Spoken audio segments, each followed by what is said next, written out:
Ladies and gentlemen, thank you for tuning in today. We are filming here on Monday, January 27th. This is for Wednesday, January 29th, and it is Wednesday night on FifthDimensionRadio.com, which you know what that means.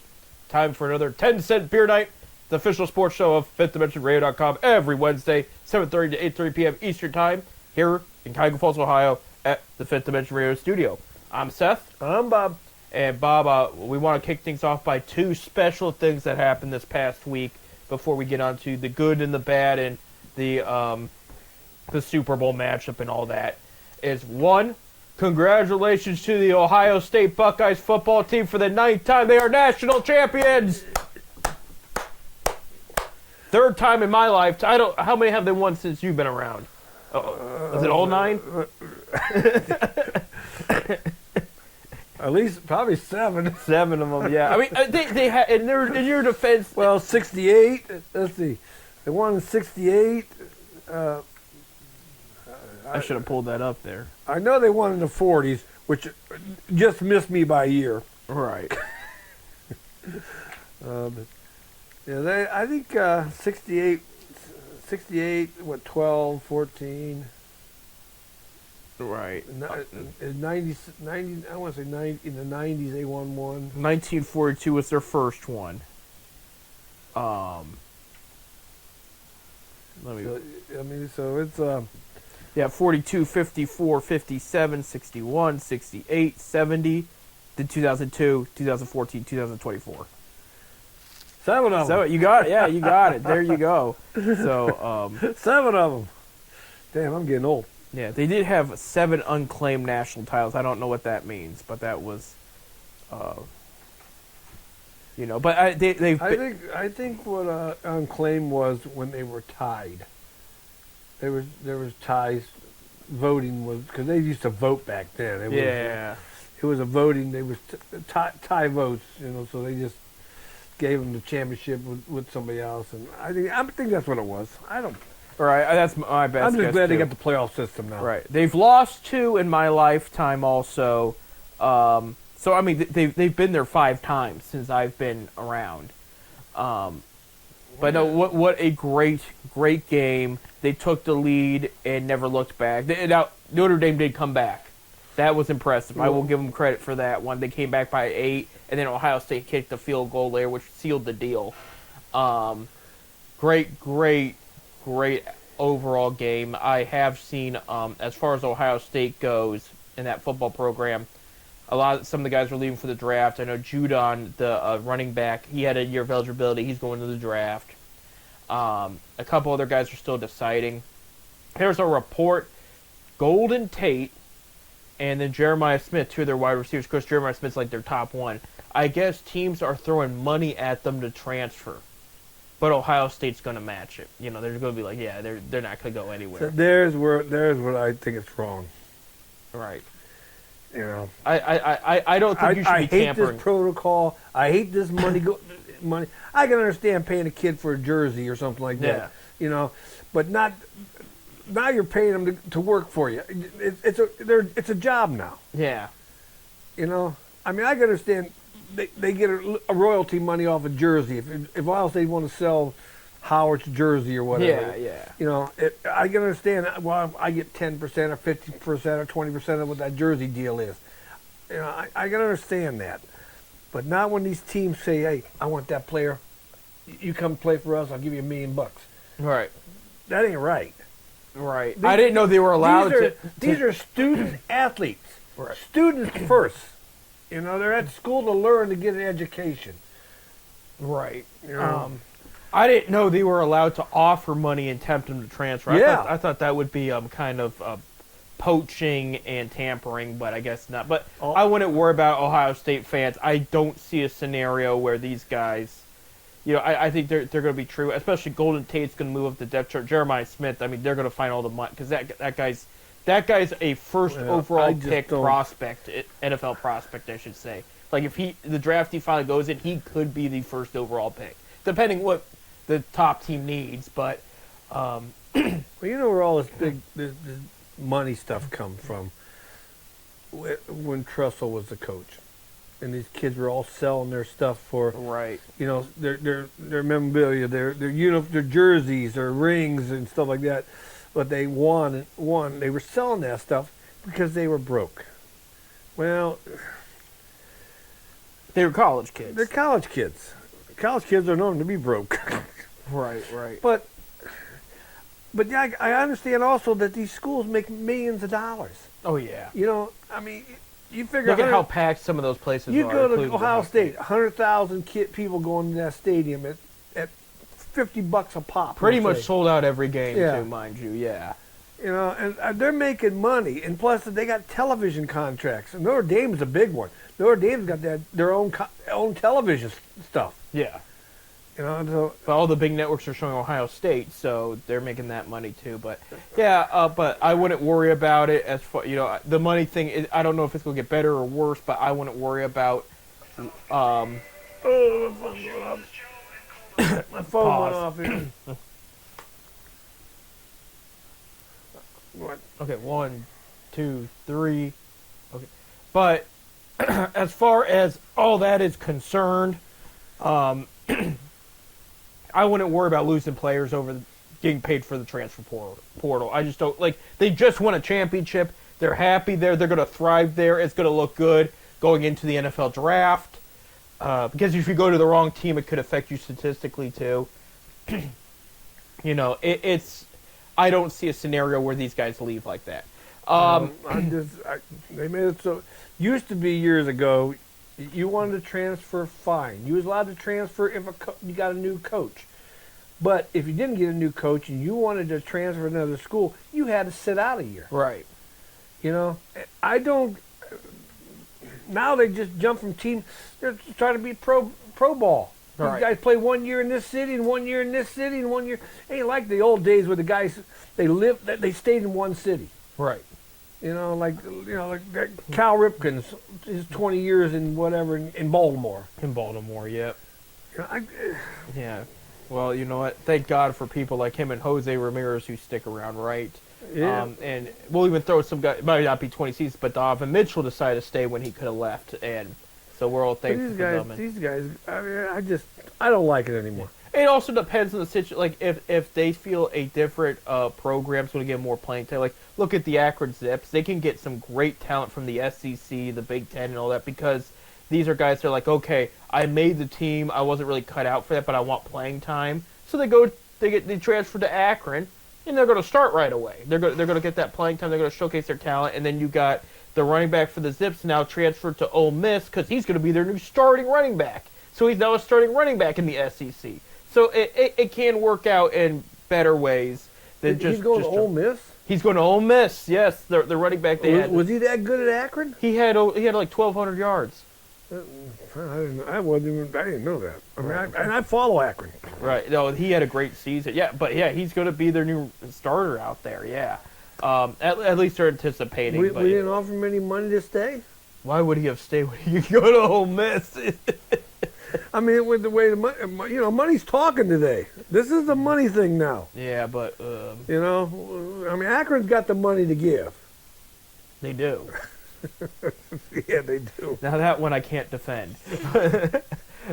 But anyway, but it looks like Ohio State's going to be making some changes. Defensive coordinator Jim Knowles left the team yesterday. He was offered, speaking of money, the biggest defensive coordinator contract in college football history to Penn State.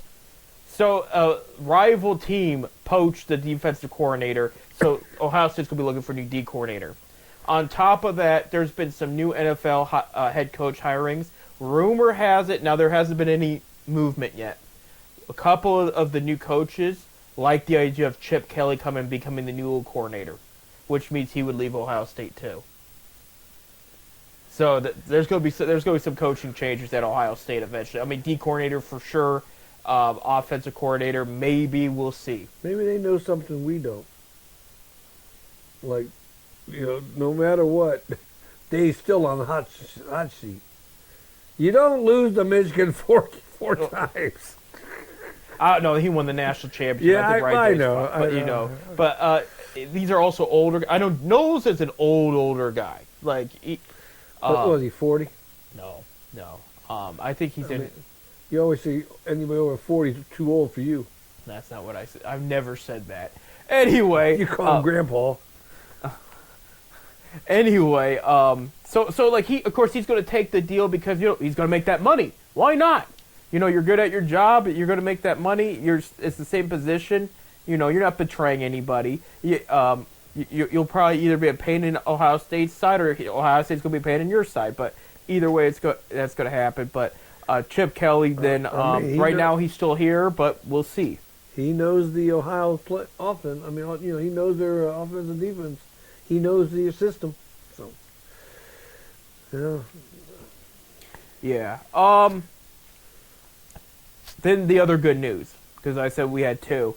Former Cleveland Indians ace CC Sabathia is heading to the 2025 class heading for to the Cooperstown National Baseball Hall of Fame.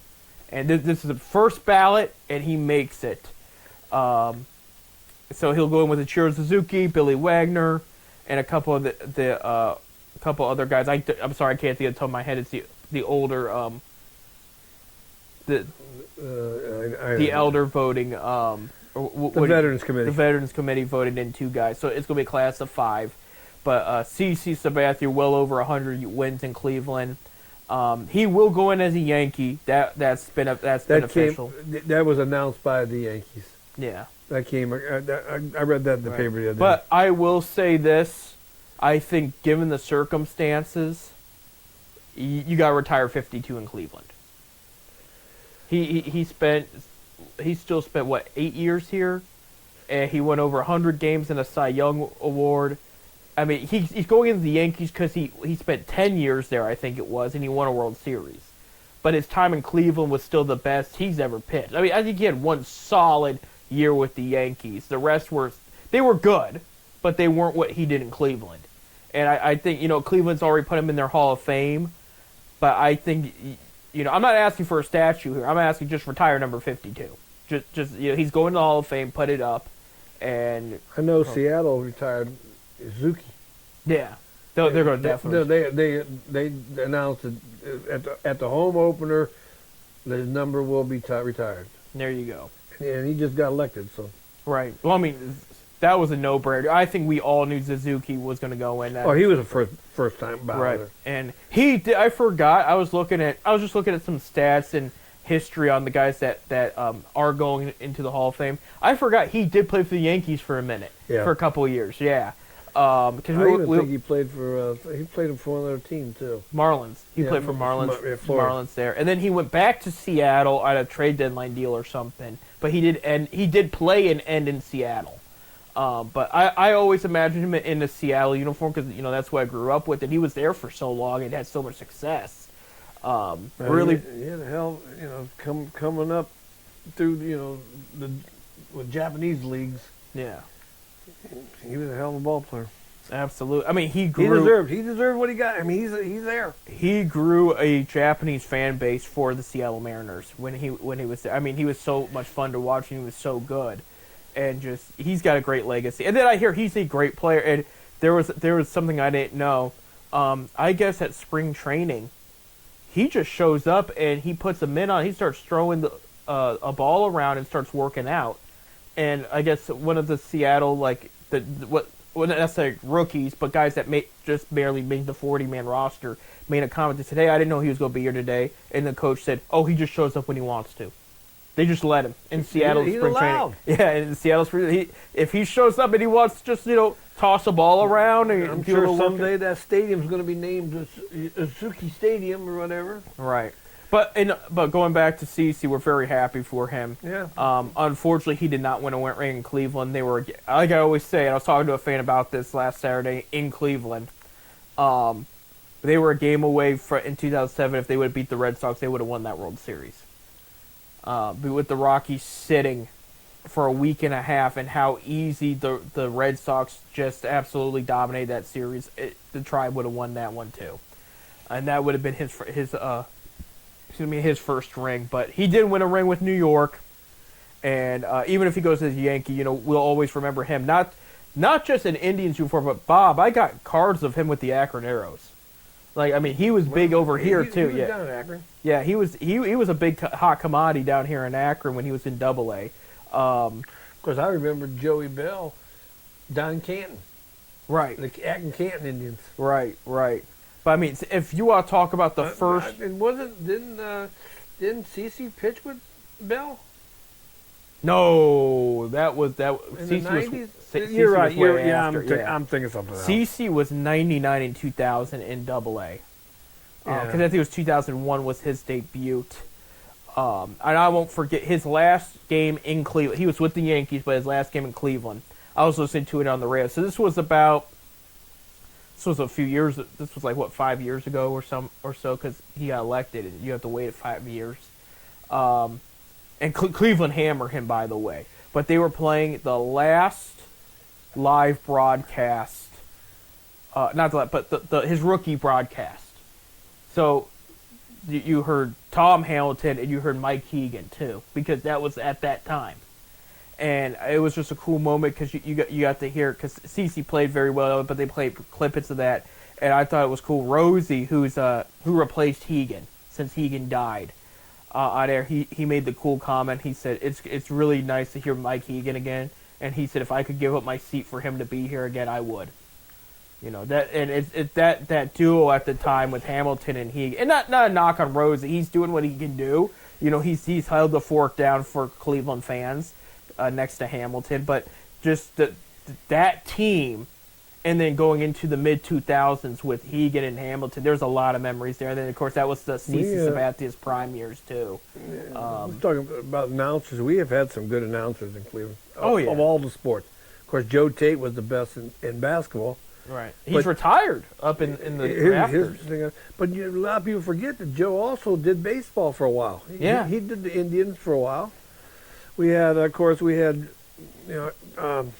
Jim Donovan, Herb Score was in the box with Hamilton for a long time with the Indians. You know, Jim Donovan, one of the best. Him and Coleman, Casey Coleman. Yep. You know, they were great in the Browns booth.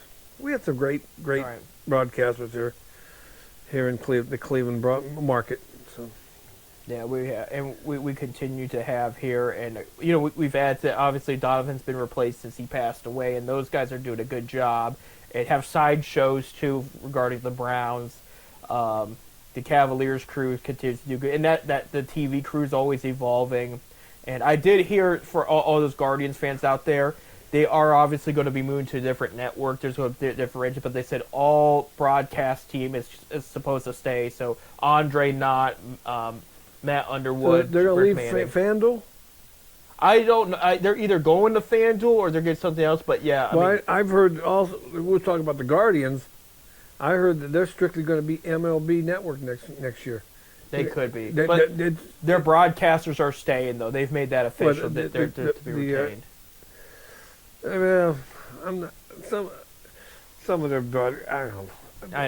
They're not high, it's not high on the rating list in MLB if you look it up, but they do have some guys that do a good job out there. But hey, we got to take a break. When we come back, Cavs had their first bad week of the season, but it did only take them till late January to make that happen.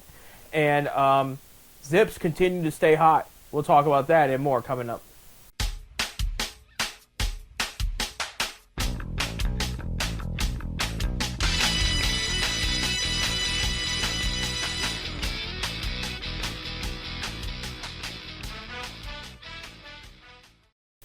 Welcome back to our next segment on 10 Cent Beer Night. I am Seth. I'm Bob. Bob, any high school games we have on the books that we can talk about? The next game scheduled right now is the February 4th at Cuyahoga Falls High School.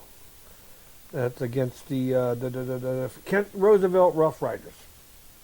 There you go. And Ronnie Whitmer and myself, Bob's there. We need a cameraman. You ready to work? I got Cavs and Celtics tickets that night. It's Donovan Mitchell bobblehead night. So Are you going to give me a bobblehead? You know how I always get you something when we go to the stuff. Yeah. Don't tell me you can't do it because you got ways. You're like my brother. My brother taught you the ways. If I could do it, I'll do it. But yeah, I mean, this is not the Zips or the Char. This is the Cavs. They might get a little weird. You just walk up there and say, Bob Fritz wants a bobblehead. They're going to think I'm you if I say it like that. Cavs went 1-3 this past week. Speaking to the Cavaliers, this is their first losing week they've ever had. They're actually on a 3-game losing streak. So this is what went down. On MLK Day, they played the Suns. That one I was a little nervous about, and they whooped them. I mean, they couldn't do anything wrong in that one. Absolutely whooped them. All right. Then Wednesday, they played the Rockets. They did it without Evan Mobley and Isaac Okoro. They lost by 1. They should have won, though. And the issue is the refs were kind of iffy, but Darius Garland got a flagrant call on the player guarding him. And Garland had 3 free throws, which would have tied it and taken the lead. He missed 2 of them. And so they were down by 1, and then they took a bad 3-point shot that they probably could have taken a better shot. They had a couple seconds left in the clock, and they lost that one. But had Garland hit his free throws, they would have won that game. And you ain't gonna hit him all the time. I know, but here's my issue. The guy's done very, very well. I mean, this year he's been incredible. He's done a lot for Cleveland. It makes it so he misses a couple free throws. But he misses more than the average point guard does. That's my issue. Like, point guards are supposed to be your highest percentage free throw shooters, and he's not even in the top with the league in point guards. But he's probably up there with field goals made. Yeah, but he needed to hit those free throws. I mean, in the clutch, in the moment, you gotta finish. You know. Then what it is he needs one of our guys or something to jump out in the middle of the lane when he's doing his free throw, because he's better off shooting when you got pressure on him. Well, it was a flagrant. There was nobody on the lane, so you know. Right there. See, right there. That's proves the point right there. He needs somebody to push him. He needs somebody out there to say, "You ain't getting this shot." I don't know, but they lost that one. The Rockets. I did say in the last show, Rockets are a good team. You got to watch out for them. All right. Then the next game they played the 76ers. It was on a Friday, the 24th. They lost by 3. Sixers is going to be hit or miss. They're the most disappointing team in the East, but there's still a lot of talent there. They didn't have Mobley again for that one, or Okoro, and they had a couple guys a little bit banged up, and they fell short. The thing that confused me, and people are calling it out, Cavs had to take a timeout in one of their last possessions. Before they took that timeout, the team mascot was a couple feet away from the player, rubbing his hands near his face and everything. Don't you think that's a little illegal? Shouldn't the mascot be away from where the game is at? They shouldn't be messing with the players like that. They shouldn't be. No, yeah, I've never seen anything like that, and then for it to not get called was weird. Were you there? No, that was in Philly. I was at the 25th, Saturday the 25th game where they lost by 4 to the Houston Rockets. I was at that one. No Dean Wade, he was out. No Caris LeVert. They did get Mobley back. No Isaac Okoro. Okay. The issue happened is one thing they've been good at is if their 3-point shooting is off, they move the ball inside and start coming back, and then move it back out to the 3-point shot and then start making threes again. But they move the ball back inside. There was a chunk of time in that game, especially the third quarter, they could not hit a shot to save their life. And it was like, move it inside. You have Mobley back. You have Jared Allen there. Move the ball, and they would not do it. And I think ultimately that's what cost them. They had a chunk of time where they couldn't score any points, and Houston kept on scoring. And, you know, it kind of just fell apart. They would come back twice, and then Houston would take another big lead again, and they just could not find the rhythm. And it just, at the end of the night, you know, it was disappointing. But they lost their third in a row. Houston's officially swept the Cavs. They might be the only team to be able to say that. I'm telling you, Houston is going the right direction. They are a good team. But at the end of the day, Cavs need to do better, especially on the defensive side of things there. And then offensively, move the ball inside when you can't hit, you know. This week, Monday, so you'll know the result by the time you hear this, Monday they're at home on NBA TV and FanDuel. They're going to play JB Bickerstaff and the Detroit Pistons. CBS gave out their grades for the East and Western Conference, halfway point grades, because we're past the halfway point of the schedule already, believe it or not. And Cavs got an A+, rightfully so. They still, despite these losses, they still haven't lost 10 games or more yet. So that's a big deal. They still up in Boston? Yeah. Boston's dropped. Even OKC dropped a few. So the Cavs are still up there. The Pistons were the other team in the East that got an A from CBS because they said this team is very much improved. They're not that team you can just beat up on anymore. They're probably going to be in the playoff bubble talk as of now. They still have some ways to go, but they expect them to be in the bubble. Try to clinch one of the last seeds in the Eastern Conference there. So they're going to bring it tonight. Detroit really wants to beat Cleveland. Detroit's on a serious... I don't remember how many games it is, but they have not beat Cleveland in probably a couple of years. Because JB was good against coaching against the Pistons, and then the Cavs have played JB very well this year. I think they're 2-0. So that will be on NBA TV and FanDuel tonight. The game that's going on while you're listening to this program is Wednesday at Miami against the Heat, and that will be on FanDuel too. This is tough because Miami is not a pushover team, but Cavs are terrible in Miami. They've been for years. When LeBron was there, when LeBron came back to us and then played in Miami, they were still having problems. They just don't do well in Miami there. Thursday, the last day of January, hard to believe, on TNT, picked up Cavs will be hosting the Hawks. Hawks and Rockets are the only teams to not lose to the Cavs this year. I mean, I know the Hawks haven't. Right. So this is Cavs' time to revenge, and they've brought it up like, hey, we have not played very good against the Hawks.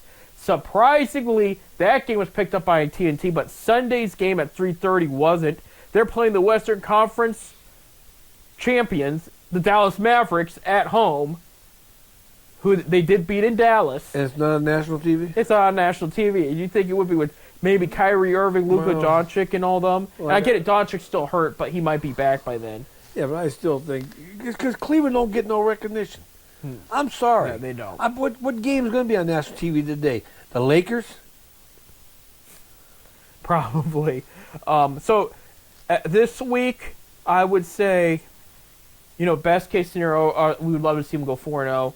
If they go 2-2, I'm fine, because I do see a scenario where they lose 2 games this week, especially the way they've been playing and hurt. These are all winnable games for the Cavs. I'm not trying to undermine that, but again, they're not great against Miami in Miami, and you're also playing Dallas, which I get. They've done very well against Dallas the past few years. They swept them last year. They beat them already once this year, but also that Dallas did not have Luka and Kyrie when the Cavs beat them, and they played the Cavs overall pretty well that game. So I say if you walk out worst case scenario 2-2, that will probably be okay. But let's see what happens here. But I do see them beat the Pistons. I see them get revenge on the Hawks too. But it's that Miami game and that Dallas game I'm not 100% sure about. So yeah, pulling up the standings right now. In the conference, they're 4.5 games above the Celtics. Oh, wow, I didn't think that was that much. Yeah, I mean, Celtics dropped a few games before Cavs' losing streak started. So the first 6, Cavs, Celtics, Knicks, Bucks. Bucks just put 2 star players on the trading block, by the way. Pacers, Pistons are 6 right now. Now, that could change. There's between 6 and 9, things are really close. Because your 7th, 8th, and 9th are Magic, Heat, and Hawks all in the southeast there. Between those guys, there's a game and a half apart. All 4 of those, I should say. So that's how it's still early, but that's how things look out there. In the West, real quick, Thunder are 37-8, so they're technically the best record right now in the NBA right now, but they did lose a couple this past week. So in order in the West, Thunder, Rockets, Grizzlies, Nuggets, Lakers, and Clippers. And I guess Clippers have been really, really doing well of late. 6 of their last 10. Because, they didn't have the greatest start, but they're hanging in there. and then your 7th, 8th, and 9th teams right now. Again, I'll even throw 10th in there because they're in the mix too. But Timberwolves, Suns, Mavericks, and Kings. So I mean, that's who's in your early playoff mix right now for the West.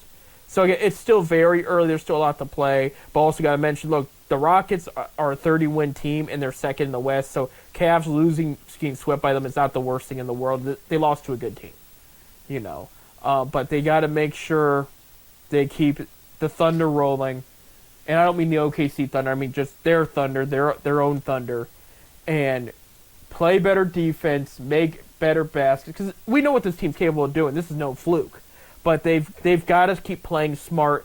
And I thought also with Houston, they moved the ball a lot less, and I didn't like that. Don't play one-dimensional. When they move the ball around, it's beautiful, and they find the best shot, and that's when they start taking the leads. Keep moving the ball around, okay? But I do like the mix of that Donovan Mitchell, Darius Garland, and all that, because Garland had a fantastic game against Houston the other day, and then Mitchell stepped it up, and he got over the 30-point mark too. You saw Ty Jerome against the 76ers. He put up 33, and so off the bench. So guys will step up is what I'm trying to say. And any given night. They got a really good team. It's gonna, they're playing good. They got a great bench. Don't worry about. They lost 3 in a row. Don't worry about that. Right. Don't worry about that. They'll make it. Well, I got them winning tonight. So if they win tonight, again we're filming this on Monday, so against the Pistons, then I think that will get the blood flowing again, and everything will be okay. In college hoops, we got to talk about our guys here. Ohio State with an 11-8 record. Last week, the day after the football team won the championship, Ohio State basketball stormed back and beat Purdue, who I think they're number 11 now, but they were higher at the time, and that was an impressive win by them. That was a good win by Ohio State. They needed a good Big Ten victory because in the Big Ten, let me pull this up here. They needed that win. They're 3-5 in the Big Ten. Yeah, they lost the other night to Indiana, I think it was. They lost to Indiana. That was the week before. Yeah. Now this week, okay, you'll know the result by the time you hear this, but tonight on Monday, they're at home and they play Iowa, and that'll be on Fox Sports 1. Thursday, so they have 3 games this week. Thursday the 30th, they're at Penn State. That will also be on Fox Sports 1. And then Sunday, on Groundhog Day, when the Groundhogs come out and predict the weather, they're going to be at number 17 Illinois, and that will be on 1 o'clock on CBS. So they got a couple good games coming up there. Ohio State needs to prove their worth more in the Big Ten. Okay, that Purdue game was awesome. Now see if you can capitalize that, at least win games against Iowa and Penn State. Illinois is going to be a little tough on you too. They've had a good program the past couple of years, but we'll see what Ohio State can do. But Ohio State's hanging in there though, This wasn't like last year where it was kind of a roller coaster ride. If they lose, the game's at least close. Now, what's their overall record? They're overall 12-8. 12-8. Yeah. And so now shifting gears to the Akron Zips, who are 14-5. First place. First place, yes. MAC. Last week they beat Buffalo in Buffalo 90-58, just blew them out in front of their home crowd. Then last Saturday they were at home against Miami, Ohio, blew out Miami of Ohio 102-75. And it could have been worse. I wasn't there, but a couple of guys that were that I knew said it could have been worse. Yeah, and Miami of Ohio, by the way, has the second best conference record in the conference there. So Zips are 7-0 in the conference. Miami of Ohio is 6-1. So that was their first conference loss, was getting beat up by the Zips there. What's surprising me is and everybody picks them to either to win the division or win the conference. Second place in that area is Kent State. They're 3-4 in the conference. Yeah, they've been struggling since conference play started there. Well, speaking of all that, no home games for the Zips this week, but they have 2 away. Tuesday, and you'll know the result by the time you hear this, but Tuesday, January 28th at Northern Illinois, and this will be one of their last matchup against Northern Illinois as the program is going to leave for the West Mountain Conference going into the summer. I believe so. Yeah, I think it's this start of this. So football would start in the fall and in that. Well, maybe because they usually have the schedules made already. I think so, I think I'm right. I think they leave for that conference in the summer there. I think, yeah, I don't.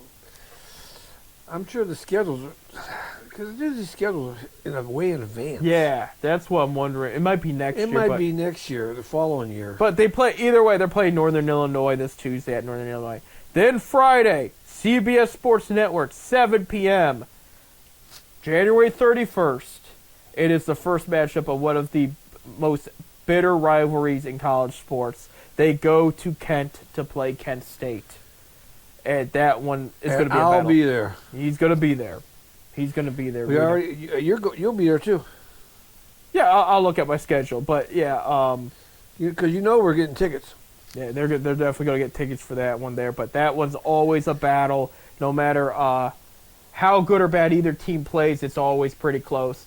But there you go. The first game between these two will happen this Friday, and that is going to test Akron. Because I got Akron beating Northern Illinois in Illinois there. That is going to test Akron's Mack Street. But Akron playing very, very well at this point in time, and they are looking strong. They get their starting five, because it ain't the same starting five every game. Right. Gross brings lets a kid go in there that he thinks would pairs with the team they're playing well, but no matter what, their bench, when they come off the bench, they got guys come off the bench and destroying it. Yeah, destroying it. Right. They're just playing all over. Well, anything you can think of that's good basketball, that's what the Zips are doing. They're running the ball more. They're fast. They're a lot faster than I think this is the fastest team he ever had. Right. Because they're up and down the court like it was nothing. And I've followed them for years. I've never seen them this fast. They're rebounding well. They're shooting well. They're stealing. They're stealing well. They're Yep. stealing the ball well. I mean, they had the last 5 minutes of the game the other night. They had 12 steals. Right. Right. Yeah. I mean, anything you can think of. Again, no exaggeration. They're doing well. And they were still blowing them out. It wasn't like they at the time it was up like maybe 30 points. Right. When they were doing all these stealings. Yeah, Bob, it's only a matter of time before they get ranked here at the rate they're going. I mean, 7 in a row wins. They're undefeated in 2025. The sad undefeated thing against the about MAC. it is that they lost to Princeton and Yale. Right. And that would have gave them those two, and they were close wins. Right. Losses, they lost. Yale only beat them by 1 point. No, Yale beat them by more than that. No, one of them. It was 58-74. 58-74. Yeah, Princeton was 75-76. Yeah, I knew it was one of them. But they're both; those two schools are both predicted to be the number 1 or number 2 seed, our team in the Ivy League. Yeah. And they played. Well, we didn't beat that one big to get us over the hump. Say we get to the MAC playoffs, of course we'd be there, and we don't win the MAC. Right. We don't win a tournament. Say we get upset in the tournament. Yeah. We don't got that one big win. From a major conference win, like against, we'll say Duke or something like that. Yeah. We don't got that one win that's going to say, hey, these guys had this win here. They have this great record here, but they lost the championship. Well, that could for the at-large bid. Right. That's why the MAC never gets any recognition come tournament time. No, and I would like that to change. We got to take a break, though. We'll gladly talk about that later. When we come back, spring training around the corner, Guardians add a new setup man. We'll talk about that and more. Stay tuned.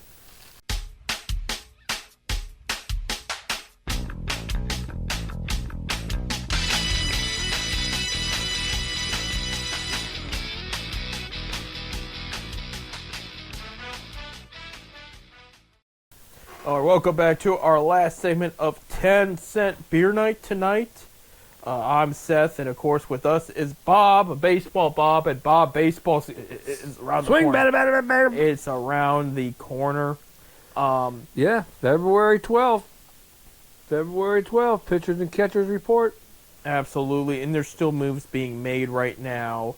Of course, I brought up going into the break that the Guardians got a new setup man there, and that is with Paul Sewald, former Diamondbacks closer. He had some solid success there, but I said they needed to add a couple guys, especially setup man there. I'm looking for it's not on my MLB page for whatever reason, but yeah, that's Who's that? the signing of Paul there. I know they put oh God, I can't think of the guy's name now. Somebody on for assignment to make room for him, but he got a major league contract for I don't know, $7 million. Right, 34 years old. Yeah. Yeah, he's my age. He looks older. He's an old man. Damn, he's 34 years old. Right. He played for He started off with the Mets in 17. He actually his debut he was 27. So that's old for That's old for starting out in the major leagues there. But he played for the Mets from 17 to 20. He played for Seattle from 21 to 22 and part of 23, and then he was traded to Arizona in 23.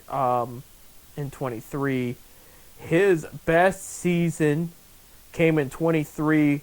Between Seattle and Arizona, where he had a combined 34 saves. But this guy, solid righty, nothing too fancy, but he'll get the job done. And I said they probably should consider adding another set man. I prefer another left because they have his name is slipping my mind. Is it Gaddis? His name is for Cleveland. Yeah, Trevor Gaddis. The setup man. Yeah. Yeah, he does pretty solid. He's a righty. I thought they could add a lefty in there and that way support Klaus a bit. But this is not a bad move either. You got a solid guy for the 7th and 8th innings that can go in there and get it done. Speaking of Guardians and setup man, they did lose a guy. They released Karinchak. Karinchak, yeah. Yeah, White Sox got him on a minor league deal. So he's going to stay in the division. He'll make the White Sox roster. Right. I'm shocked the Reds didn't go after him, given Francona out there and what they've been doing. Other guys, I mentioned Jerkson Profar last week. He signed with the Braves on a decent deal. The big free agent that has still not signed with anybody is Alex Bregman. And I guess him and Houston are so far apart, Houston said don't even basically write us off. That's where, and I guess supposedly if he were to come back, he's moving to left field too. Who knows? But I guess some teams are in the talks. I think, from my understanding, he's asking for a lot when his production has not been what it's been the past couple years, and he's getting up there in age. So I'm thinking you're going to hear a 1 year, $15-20 million deal for him or something like that. Just somebody's going to take a swing at him and say, okay, I got a 1 year deal here on the table. If you show up, we will show up. I mean, like on the field, we will gladly talk about a longer commitment. But I can see a 1 year deal on the table there. I don't know if he's worth what he's asking for. No, it's tough. Well, I found this interesting graph here, Bob, of positions. Each team, a streak, I should say, for opening day, a position that's had a different starter every year streak for opening day. Guardians are second in having a new right field starter in an opening day for 13 straight years. Are you kidding me? And we've talked about that corner outfield spot. Yeah, now see it. And it could be a new one this year. Right. The longest streak first, 18 straight years. So if you were born 18 years ago, you're an adult. The San Francisco Giants have had a different left fielder on opening day for 18 straight years. Third is, I'm not going to list every one of these, but this is interesting. But third was the White Sox, 12 straight years with a different second baseman. 10 straight years for the different left fielder for the Mariners. There. Reds are on this list, Bob, a couple of times. For 8 straight years they've had a different shortstop. There was an injury last year, if you can remember. I think this year might be different, though. They might break that streak. But for 5 straight years, Reds have had a different third baseman, left fielder, and starting pitcher on opening day.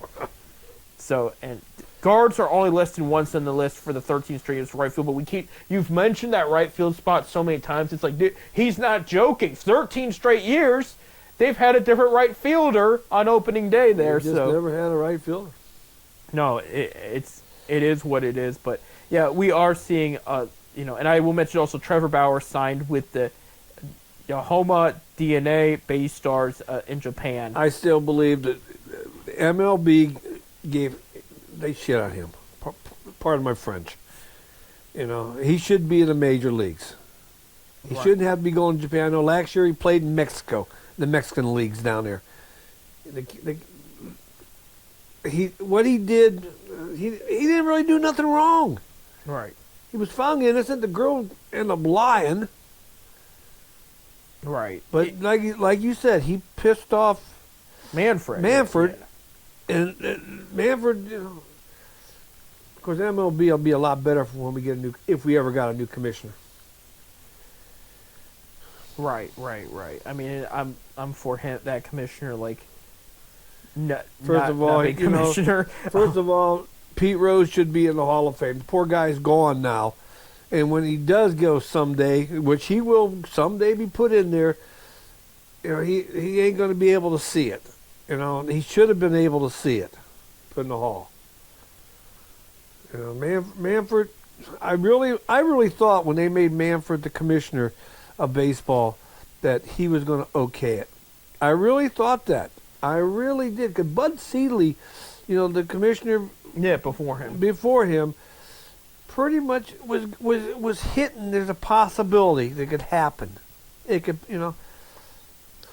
It should have been done this year. It should have been done with CC and Ichiro and all that. I mean, it should have been done a while ago. And I really believe the gripe would be, well, if we put Pete in, then we got to go put Shoeless Joe in. Go ahead. It's been long enough. Shoeless Joe. Sad thing about Shoeless Joe is, he was married. He had no kids. Right. So there ain't nobody here to even see his plaque go into Cooperstown, No. family related wise. I'm sure if he had any brothers and sisters, they're probably gone, because Shoeless died in the 1950s. And he's another one.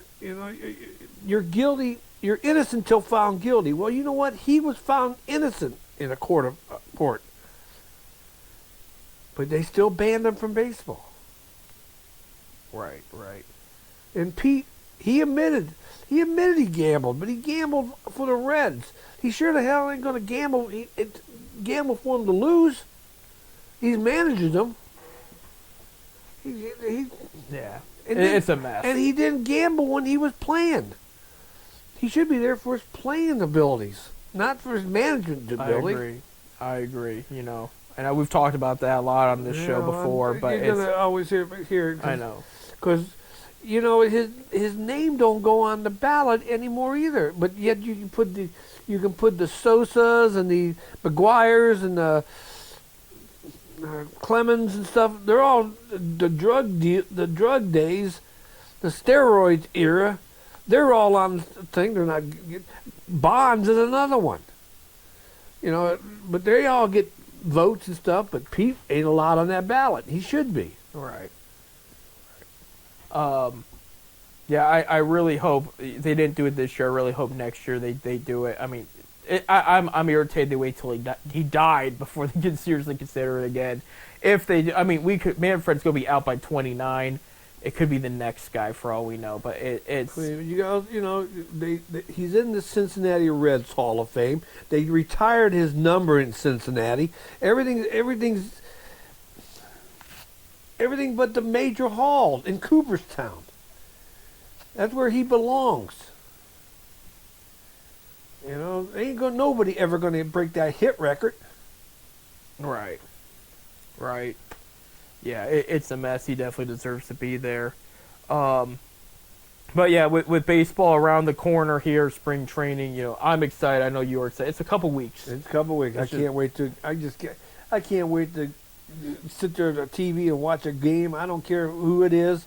I'll sit there and watch baseball, or go down to Canal Park and watch the Rubber Ducks play. Right. I love the game of baseball. It's not official, but I'm predicting Bazana, the first overall pick, is going to start in Double-A this year. He did get some time in Lake County last year, but with him, being a senior out of college, and his development is a little faster for those kind of picks, as opposed to a high school player that goes through single A for a couple of years, Double-A. You know how it goes. That's going to be a big deal for Akron and the Rubber Ducks there, is to showcase the first overall pick. I don't know if it's going to happen officially out of the gate, but if it's not Akron, it's going to be Lake County. He'll either start. They won't put. I don't think they will put him in AAA to start this year. No, he won't go to AAA right away. No, but I can see him starting in Akron and say, look, we'll just throw him in Double-A ball, see what happens. Worst case scenario, we'll send him down if things don't pan out. Because again, like this guy, he did finish 4 years of college at Oregon State. But I think for Akron, that would be a huge opportunity, a great selling point. I'm sure Babby's sitting there licking his chops, imagining all the promos and stuff they could do for that guy, which is great. And that is one of the key things for minor leagues. Come see the guys for cheap before they blow up and, they get big. I won't forget some of the guys I've seen at that ballpark. One of outside Akron and the Indians Guardians organization, I remember Hanley Ramirez being a star prospect for Pawtucket's team, the Red Sox Double-A team, and him playing there. The next year, he was traded to the Marlins in the Josh Beckett trade, and then he blew up in it's now Miami, but it was Florida, the Florida Marlins at the time. So that was kind of cool to see. That's the kind of stuff you can see when you head down to the minor league games like this. So. Really looking forward to another fun year for the Rubber Ducks there, and then what Cleveland can do. It's been a weird off season for Cleveland. A lot of people are on the fence, but we've seen a lot of players come up in Akron. Yeah, they made it to the bigs. We were just talking about CeCe. That's a Hall of Famer right there, and I think they should do something for him down there too. My opinion, but. Well, we got number 23 hanging on the board. Yeah, I don't want to go and talk about that. That was a mistake. We have 23 hanging on the board. That wasn't even for good intent. That was for a bad promotion for one. Yeah, that was a whole other thing. Don't get me wrong. That number 23 is a big thing for Akron, but he wasn't a baseball player. No, and neither did, from my understanding, he didn't have a good repertoire with that team either. So that was just a dumb idea. I don't approve of that. They should be retiring CeCe's number down there. Victor Martinez number down there. Victor won Double-A MVP. Carlos Santana won Double-A MVP. He's going to be back in Cleveland this year. That's another number you should be debating retiring. There's opportunities here. Later, after his career's done, Lindor's name could be put on that list. Clevenger kind of went downhill. I don't know if I would put him on there anymore. No. But I mean, there's a lot. As far as players that played a lot in Double-A Akron and went to Cleveland and had success, you got options. 23 should be unretired, and they should be retired. Did Cookie play in Akron? Carrasco? Yeah. I mean, he didn't get brought up there. He played for Akron. You saw him at rehab starts and that, but he never came up to Akron.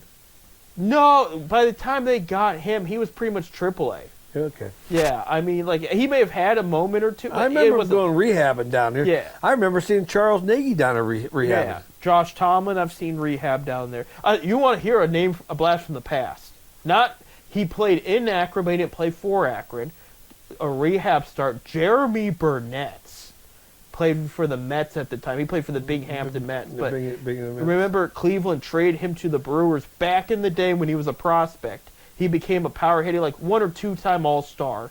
And then the Mets picked him up later. I got to see him at a rehab start in Akron on one of those school day ones where they invite the kids out at 11 in the morning. Yeah, it was one of those. Yeah, he was playing in Akron on a rehab start. But if you want to do a blast that's the name from the past. Yeah, he originally was drafted by Cleveland, and that was when Cleveland was so loaded they traded him for other pieces. And yeah, he ended up having a solid career with the Brewers and the Mets. But yeah, I got to see him start with the Mets there. But real quick, Bob, because we only got a couple minutes left. We know our Super Bowl matchup. It's the same one a couple years ago. We got the Philadelphia Eagles versus the Kansas City Chiefs. Okay, Kansas City edged out the Bills last night, and then the Eagles dropped over 50 points against the Commanders, and that one was interesting. I mean, it kind of like it was back and forth, and then it got ugly. But yeah, so we know our Super Bowl. We won't do our picks because we have a Pro Bowl before that, okay? And Super Bowl will be, I believe, in San Francisco this year, if I'm correct. Is it San Francisco? I think it is. I don't want to take it. But I want to make a point because we have Pro Bowl this week. I know Pro Bowl. Oh, who cares? Flag football. The National Flag Cleveland Football Browns going to the Pro Bowl. Myles Garrett will go to his 6th Pro Bowl. Myles Garrett's been nominated for the 2nd straight year, first Brown ever to do this, for Defensive Player of the Year. Okay, I personally think Patrick Surtain of the Broncos is going to win it. That's what a lot of people are saying. If Surtain does it, it could be Myles going back to back. So that's going to be a debate there because Myles really he had a slow start and then heated up as the year went on, where Surtain had a hot start and kind of cooled down a little bit at the end, but he still had a hell of a season. What about Watts? He barely made the cut. He is a finalist, but I don't think – I think he's got a – he doesn't have the chance he did last year, we'll put it that way. Along with Myles Garrett, Denzel Ward will go his 4th Pro Bowl, and Jerry Jeudy will go to his 1st in his first year in Cleveland. Now, here's what I'm going to bring up. So with the Chiefs going to the Pro Bowl, that means that all their Pro Bowlers are going to open up, and that means they're going to be looking for replacements here. Wait a minute. You mean to tell me these guys are going to get replaced because on a flag football? I can understand. They don't want them hurt. I can understand if you get tackled and get hurt, but flag football? Come on. Right. Their Pro Bowlers, Travis Kelce, tight end. This would be his 10th. So they're going to look for another tight end. Cleveland's tight ends are probably not going to get there. Joe Thuney will go to his 3rd. Creed Humphrey, the center, will go to his 3rd. Trey Smith, I like Trey Smith a lot. I wanted the Browns to draft him. He'll go to his 1st. And defensive tackle Chris Jones will go to his 6th. So is there anybody Cleveland could get to replace these guys? Maybe Joe Bitonio. That's the only thing I can think of, though. They went through a How many couple Pro centers. Bowls has Joe Bitonio been in? 6 or 7. I mean, he's been in quite a few. Give him another one before he retires. Right. And we don't know if he's going to retire yet this year or not, but that's who cares. So, yeah, for anybody listening, Pat Mahomes did not make the Pro Bowl this year. His stats just were not up there compared to others. So, in case somebody's like, well, what about Pat? No, he did not make – they don't need to replace him. He did not make the cut. So, those are the Pro Bowlers that are probably going to miss out now for Kansas City. Before we end off today, I will read Phillies because they're now this won't affect the Browns at all, but Phillies got 6. Philadelphia Eagles, got 6 Pro Bowlers: Saquon Barkley, Lane Johnson, Zach Brun, Landon Dickerson, Jalen Carter, and Cam Jurgens. So a mixture of offensive line. You got running back and linebacker there, and defensive tackle. So they're going to have to fill those 2. So they're going to have to fill a total of about 12 Pro Bowl spots just because of that Super Bowl matchup alone there. But there we have it. Yeah, well, you ain't going to give no picks. I'll tell you who I'm picking. We're going to hold off till next week. We're out of time. I'm taking the Bengals. He's taking the Bengals. If the Bengals were there, if the Chiefs would never would played their guys and beat Denver, Cincinnati would have been there. And the Chiefs know Cincinnati would have beat the crap out of them. There you go. We got to wrap it up today. Thank you guys for listening. Next week, we'll talk more about where the Zips are in their max streak. We'll talk about if the Cavs had a better week. We will make our Super Bowl picks, and we will go on from there. But, Bob, we're going to be entering February next week, which means we're itching closer to March Madness and NBA All-Star Weekend. So that's, Donovan Mitchell did make the All-Star team starters. They haven't announced reserves yet, but he will be the starting shooting guard for the East. So there you go. What about LeBron James? Yep, he made the starters too for the West. Yeah. What about Bronny? Who? No, I'm kidding. We wish Bronny the We'll best. talk about that next week. Yeah, we'll talk about that next week. Hey, without further ado, go Zips! Go Zips. We'll see you guys next week.